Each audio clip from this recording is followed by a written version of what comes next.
फेरा में झूठो के पड़ल बारलो, सरकारी वैकेंसी निकलल बाटे form डाललो।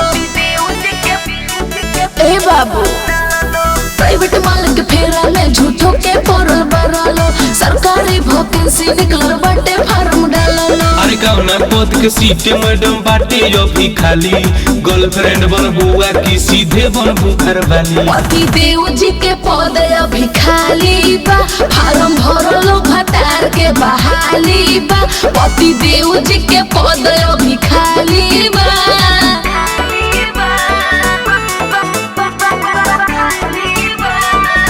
Music by Prince Pawan.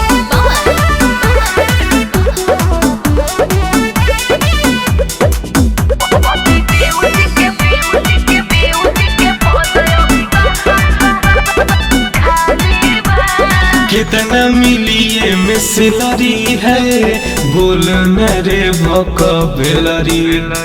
पीठी पोखटे के परी आती मिली दू चार थाना ज्वेलरी। अरे बाबू संतोषम परम सुखम।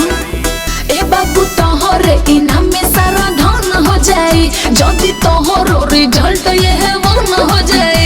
अरे बिना जानले बुझले केहू फार्म कैसे डाली, आ तोहरे लेखा मार्केट में ढेर घूमेली सो जाली। पति देव जी के पद अभी खाली बा, फार्म भरलो भतार के बहाली बा। पति देव जी के पद अभी खाली बा।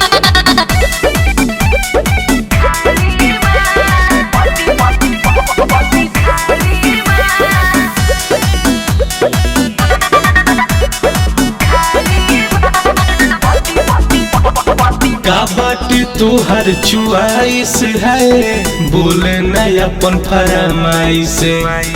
16 से काम चली जाई, आकी चाही हो पूरा 28। अरे उम्र का कोई डिमांड नहीं है, क्या समझे।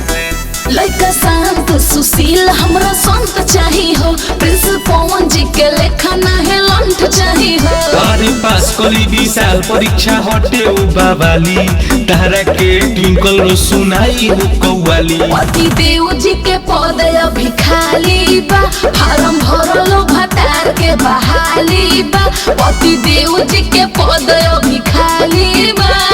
प्राइवेट माल के फेरा में झूठो के पड़ल बारलो, सरकारी वैकेंसी निकलल बाटे फार्म डाललो। अरे कौना पद के सीटे मैडम बाटे जो भी खाली, गर्लफ्रेंड बन बुआ की सीधे बन बुखर वाली। पति देव जी के पद अभी खाली बा, फार्म भरलो भतार के बहाली बा। पति देव जी के पद